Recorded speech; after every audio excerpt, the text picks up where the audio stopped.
ពេជ្រនឹងអំពិលអត្ថន័យជ្រាលជ្រៅជីវិតមនុស្សយើងយល់ទៅឲ្យឆ្លាតវៃវ័យល្អក្រៅមិនស្មើក្នុងចិត្តថ្លៃស្ដាប់ហើយគិតទៅនឹងបានដឹងខ្លួនថ្មកែវមួយគ្រាប់គេដាប់កែច្នៃคล้ายជាបចរណៃដ៏ភ្លឺល្អប្រណិតទាំងទាញភ្នែកភ្នំចង់បានមកណែបនិត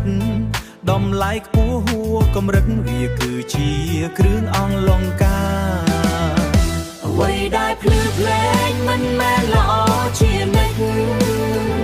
អ្វីដែលធម្មតាកុំមើលរំលងហួរហើយដំឡៃពិនកុនប្រាកដស្ថិតនៅប្រយោជន៍មិនមែនសំផងក្រៅដែលភ្នែកឃើញទេមិនមែនផងក្រៅដែលភ្នែកឃើញទេគេលំគេដូរតាមដំឡៃចិត្តថ្ងៃមួយពេញចិត្តថ្ងៃក្រោយបងបងពេជ្រកើតពីថ្មតម្លៃពិនពិនគឺមិនទៀងពេលណាគេធុញក៏ដូរចោលដងដៃដើមអំពិលលើយដូរចេញពីអារឹកស្ដោជាប់ដីមិនអាចទៅណាគេមើលរំលងខួមប្រាំងវស្សាមិនស្គាល់តម្លៃលុះដល់ផ្លែផ្កាទៅគេនឹកឃើ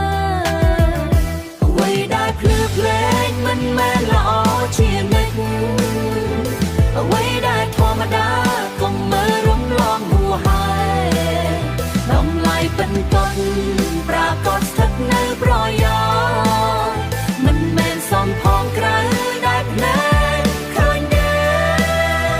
មិនមែនផងក្រៅដែលភ្នែកឃើញទេស្លឹកត្រួយផ្កាក៏គេងមកហូរខ្ចីចាំងទុំក្របមានប្រយោជន៍ទាំង